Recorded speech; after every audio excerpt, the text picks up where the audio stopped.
Hello. As many girls have said to me over the years, I'm going to keep this on.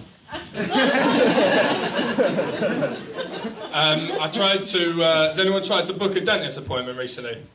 No. Yeah, I looked it up, and apparently 90% of dentists aren't taking on new NHS patients. See that? It always makes me think of, those old Colgate adverts. There's like 9 out of 10 dentists recommend Colgate. And now it's like, under a Tory NHS, 9 out of 10 dentists recommend you fuck off.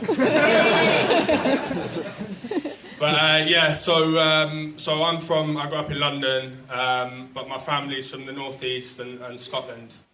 And they basically think I'm a posh wanker now, like I'm middle class and stuck up. And mainly, I can spell and I do brush my teeth, so yeah. That's my other point. My mum, like my relationship with my mum, she's a Geordie woman, which is, a burden. I love her, but it's a little bit like ordering food from Greggs, in that the warmth is in all the wrong places.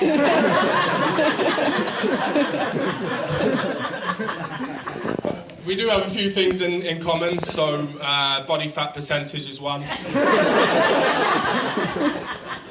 Penis size. And low credit rating. Unfortunately, probably the most depressing thing we share is like an inability to live up to potential. I actually have amazing bone structure, but you'll never tell because I love chocolate muffins.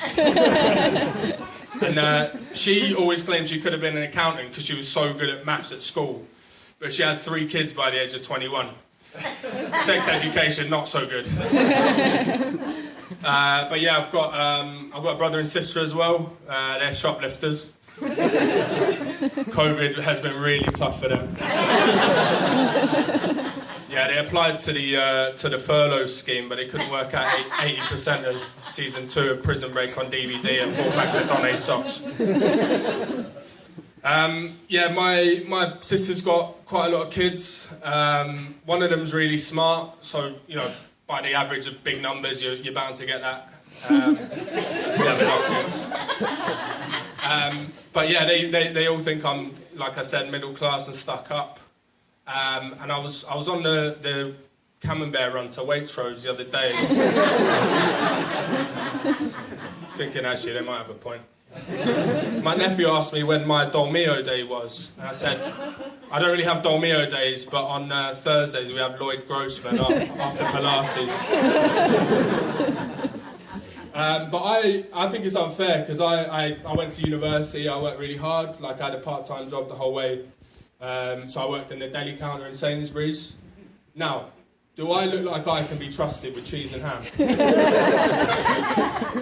Every shift for me was like the fucking tiger who came to tea.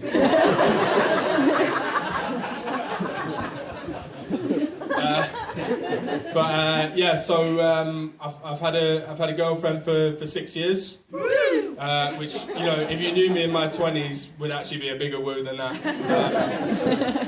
But it's cool. Like we don't really have arguments. We kind of have long-term debates, basically. And I'd say probably the most aggressive one has been Taylor Swift versus Kanye West. Ever since Kanye West was a dickhead to her at the whatever awards. And I thought I was winning because I think Kanye West is a musical genius. And I thought, I'm fairly safe. There's no chance a black dude's going to come out as a white supremacist.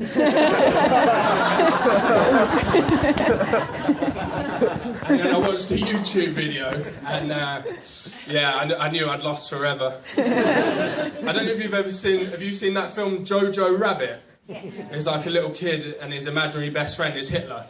I never knew that was a biopic for Kanye West. Apparently so. But yeah, having a girlfriend's cool as well. Like, we do stuff like go to weddings. We went to one a few months ago, and the couple were up there sort of like, oh, it's so nice to be marrying my best friend. I was like, listen, your partner's not your best friend, all right?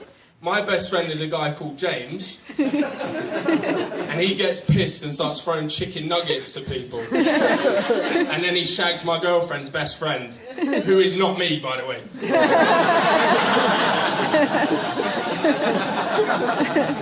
Although he has bitten me on the face once. That's another story. It was my birthday as well, that was depressing. Nothing like a rabies shot on your birthday.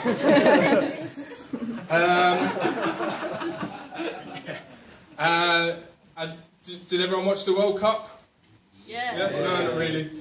My favourite thing about the World Cup is it brings to the surface our feelings about Europeans. So, for example, like a French person can say the most dodgy shit about England. Like, oh, your people are so ugly, the food is horrible. And we're like, oh my God, Pierre is so sophisticated. And then a German guy would be like, oh yeah, I love England, Shakespeare's my favourite writer, you know, the food is beautiful. And we're just like, you Nazi bastard. I used to have, like, my granddad used to say to me, you know, if it wasn't for us, you'd be speaking German right now. And I always replied to him, aber ich kann sehr gut Deutsch sprechen. Das ist kein Problem für mich. My favourite anti-German song, because it's so stupid, is, you ever heard that one? England fans will sing like 2 World Wars and 1 World Cup, like stuff England's won that Germany hasn't. Germany's won 4 World Cups. Now, I don't know about you, but I would give up one of the World Wars for 2 of those World Cups. Not World War II, that's clearly the good one, but if England could have those 2 World Cups, I'd let the Kaiser win. No problem. It's not that bad when you think about it. Ukraine, has everyone been following the Ukraine story? Yeah? Less than you used to? Yeah? Once you lot. I was thinking, why do we get on with Ukrainians more than other countries?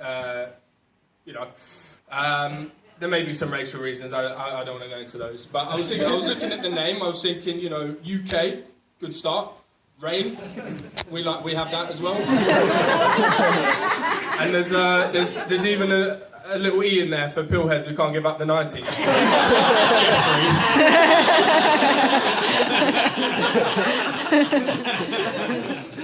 Jeffrey. My uncle took in a Ukrainian lady. Of course, this was 10 years ago and it cost him 20 grand, but we love Auntie Svetlana. And I was thinking, you see all these like middle-class women bringing in refugees. I was thinking, you know, they had the name change, so we say Kiev now, not Kiev. And I looked into it, and it's not actually a new concept in Ukrainian history. So you've got the Ukrainian city Lviv actually used to be the Polish city Lvov.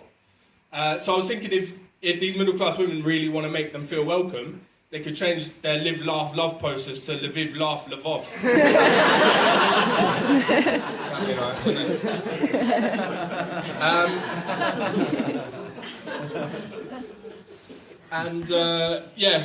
I'll talk about my dad. Actually, I didn't mention him. I'd like to finish with this because he's an interesting character. So I don't know if you remember. You ever got anyone at work who'll say like, "Oh, the 60s and 70s were great. You never had people going around stabbing people like you do now." Well, my dad grew up in the 60s and 70s, and he used to stab people.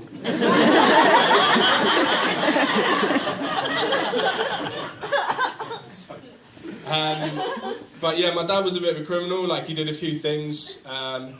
Probably my favourite that he did, he was actually a pimp. So I know what you're thinking, like, you think of pimp, you think of that guy's jacket at the back. Possibly Scarlett's, actually, that was very pimp-like. Not a kind of Glaswegian Gollum.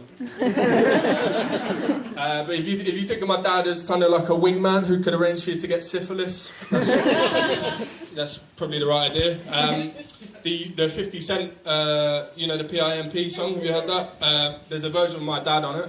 It goes, I don't know what you heard about me, but if it can't get a dollar out of me, no Cadillac, no perms you can't see. But you might want to get yourself checked out for HIV.